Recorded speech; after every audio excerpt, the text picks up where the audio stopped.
Hi everybody, we are back again. Still Chris. Still Mike. Still Matt. That remains the same. We're kind of getting caught up in some of the March Madness that's taking place in the college basketball world, and our original thought was to have a March Madness tournament involving sales literature. Unfortunately, we got caught up in the March Madness a little bit too late, so we couldn't have a huge sales literature tournament this year. Look forward to that next year. But what we did decide to do is something called McKean March Madness. And we are naming this March Madness after the Thomas McKean Award that AACA gives out each year. And the official definition of the Thomas McKean Memorial Cup is given out for worthwhile effort during the year in automotive historical research on the basis of accuracy, interest to club members, and the use to which research is put. This was first presented by the AACA in 1949 in memory of Thomas McKean. He was a former national president and bibliophile. At first, this trophy was not given to books. It sort of evolved into that maybe after 10 years or so. But we have nearly all of these books. I think there's 2 that we're missing, and they probably just got damaged throughout the years. Yeah. 1949 to now. It's a lot of activity, a lot of opening, a lot of enjoyment. And there's how many? 89 total? 89. So it's a lot of worthwhile reading here in the library. So what we did, this is going to, instead of being a grand 64-team competition, we just narrowed it down to 8 entries. And we each selected 2 each, the 3 of us, and then our boss, Steve Moskowitz, selected 2 numbers as well. So what we're going to do right now, these guys are not aware of what's on the list of titles, so we're going to announce the books that are going to be in this McKean March Madness. Let's hear them. So Chris selected first number 37, and that was given out in 1985, Beverly Ray Kimes' Standard Catalog of American Cars, 1805 to 1940. Beverly. Oh, that's going to be a strong one. Right out the gate. That's probably the book we use the most here in the library. I think hands down we could probably say that. The beauty of March Madness, though, is that there's always upsets. Yeah, that Cinderella story. story. Exciting stuff. I also selected number 39, and that happened to be another Beverly Ray Kimes book. This was issued in 1986, and that is The Star and the Laurel, a Mercedes-Benz history. Oh, okay. Mike first selected number 56, which turned out to be the 1996 award winner, written by Helen Early, Setting the Pace, Oldsmobile's First 100 Years. All right. It's a good book. Mike then selected number 82 at random, which worked out to be the 2010 recipient, Jerry Durnell and AACA's A Shared Legacy, a 75th anniversary book. So it's another strong pick. Moving on to Matt's selection, he picked number 33, and 33 was given out in 1982, Fred Rose, Duesenberg, The Pursuit of Perfection. Duesenberg, nice I pick. love Duesenbergs. Who doesn't? He then went on to pick number 53, which was the 1994 winner, Bruce McCauley's Model T Ford, the car that changed the world. All right. Rounding us out was Steve, who selected number 44, which worked out to 1989's award winner, Holwart Schrader's Rolls-Royce Cars and Bentley from 1931, The Complete History. Finally, Steve picked number 69. 2001, Beverly Ray Kimes again, The Classic Era. So some real solid books here. Yeah, that's a good mix of books, too. And It is. That was completely at random. We didn't manufacture that at all. Yeah. So what we're going to do now is we're going to pull these books. We might be able to put into some brackets or something like that. And then once things are in place, you, the fans, will get to vote on your favorite book. Woo woo. So let's go find the books. Let's do it.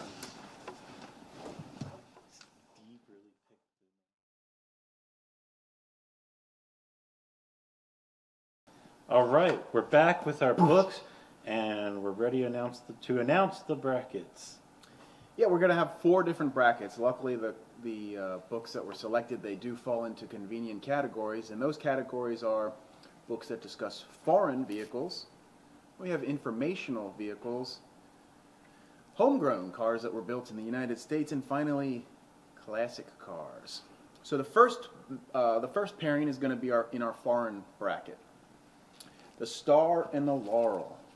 This book concentrates on the early history, and especially early racing history for Daimler and Mercedes. Unfortunately, there's not too much discussion about the development of passenger cars, but it is well illustrated, 368 pages, and written by Beverly Ray Kimes. So going up against Star and the Laurel is a beautiful presentation in Rolls-Royce, the definitive history. See a nice slip cover here, a extra thick dust jacket. This book is, as it states, the complete history of Rolls-Royce and Bentley from 1931. What stands out to me most about this book is while it's gorgeous and beautiful, there was a glaring review left inside the sleeve here. And this review was issued by the Flying Lady in January of 1990. Flying Lady is the publication for the Rolls-Royce Owners Club. And the summary of that review was that the cars and readers deserve better, and they were imploring people not to buy or read this book because there were lots of typographical errors. There was lots of undocumented claims, and as a, looking back as a historical piece, this may not be your best option. So you have the full story. I'm not trying to impart any kind of bias, but the book review literally dropped out of the sleeve, so I felt that was important for our readers to know.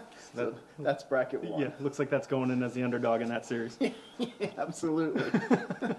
I guess going on to the informational category, this is really where, I think if we had any kind of reaction at the books that were picked at random, it would definitely be these two. The first of which was the Standard Catalog of American Cars from 1805 to 1942. I don't know what I can say about this book to anybody that's been part of the antique car hobby in the last 30 years. If you don't have a copy of this book, beg, borrow, or steal one. It is a truly phenomenal resource. It was published first in 1985, but evolved into 3 different editions. And what the Standard Catalog provides you is sometimes multiple pages, sometimes just a paragraph or two about different American auto manufacturers. These manufacturers, again, produced somewhere from between millions of cars to just one prototype. And the Standard Catalog provides a description of the companies and the personalities behind those companies. Over 5,000 entries for each volume. And again, if you don't have a copy of the Standard Catalog, you need to get one. Yeah, it even has a sweet geographical index. Yeah, it does. Yeah, if you're curious about any cars that were built in your state or even your city, in the back, you can look that all up. Yeah. But it's going head-to-head with AACA's A Shared Legacy. This is the 75th anniversary book written by Jerry Durnell. It also comes in a very nice slipcase. This is a cool book. It's got all sorts of neat little things that are kind of, I guess you can call from things that pop in and out, and postcards, and all almost like a pop-up book. Again, this was from 1935 to 2010. A lot of cool stuff about the AACA history in here. This is another kind of heavy hitter. We have this book. Every one of us has this at our desk. Every one of us has this at our desk as well. Yeah. Maybe not as informational based, but it's definitely something that if we get AACA questions, or it's just a cool book to kind of flip through every now and again as well. So. Yeah, the wow factor with that book, with those pullouts, is it's unbelievable. Yeah, and I think now we're all sold out. They're completely gone, correct? Yeah, completely sold out. If you don't have one, you got to get here to check it out. All right. Next, we're moving to what is this? The homegrown brackets. I have one of those books here called Setting the Pace by Helen Jones Early and James R. Wilkinshaw.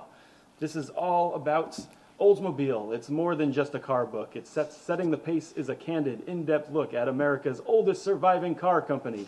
This thorough chronicle examines not only the vehicles Oldsmobile produced, but also profiles the people and events that shaped the company's long and eventful history. Truly exciting description. Yes. When I started here, Steve set this as required reading for me, and then he had quizzes where I have to go back and answer. How'd you do on those? I made that up. I didn't actually have to do that. But I'm surprised that he didn't make that required reading. We should quiz Steve on this book and see how well he does, because that's the real thing. That's right. But yeah, so this will be in the homegrown bracket, and it'll be going up against one of Matt's books, which is the Model T. Well, this is the car that needs no introduction because you already know about it. But there's so much more to know about it than just knowing about it. That's why you need this book. Model T Ford, the car that changed the world, by Bruce W. McCallie. I think that's how you pronounce that. This is a massive 612-page tome with an illustrated history on the Model T. Not as so much an in-depth history, but a really, really great tool for an identification guide, because the author goes into descriptions of model year changes, which are very, very helpful. He lists them in order by model year, which is really awesome. And illustrations. Everybody loves pictures in a book. You can't have a book without pictures. That's my rule. And these pictures will help you if you are interested in identifying Model Ts or you want to restore your Model T. It's a great book. All right. But that's not all. There's more. Yeah. There's appendices with production figures, an engine serial number guide, a Canadian serial number guide. Mm-hmm. So we're thinking about you people, across the border. And You people. there's a section on tools, Model T tools. So it's not like, it does have, you can see some historical narrative, which is really cool. But I think it also serves very well as a helpful identification guide. And that's what I got to say about that. All right. And this opens up the foreign bracket with his next book. Oh no, this is the classics. Oh, the classics. Yeah. Sorry, my bad. That's okay. It is Duesenberg, The Pursuit of Perfection by Mr. Fred Rowe. Now, if you are a Duesenberg enthusiast, this is the book for you. It's a comprehensive illustrated history of Duesenberg, its cars, and the people behind them. Covers many different areas, including racing and their involvement with airplanes. And the real strong point of this book is all the period photographs that you see here. So kind of like the Model T book, it makes for a good identification guide. The appendices is really helpful. It's got a serial and engine number guide. And then there's 7 pages of detailed specifications on the Model J. So if you like the Model J, this is your jam. Great for doozy history buffs, great identification guide, great book.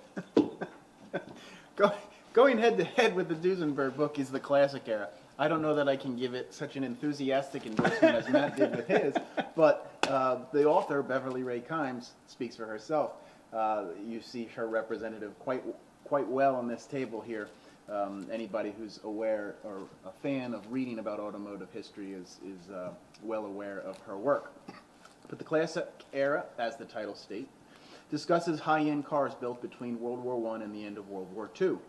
It's 720 pages long, well illustrated. There's tons and tons of photographs. Most of them are black and white, but there is a rather substantial section of color plates.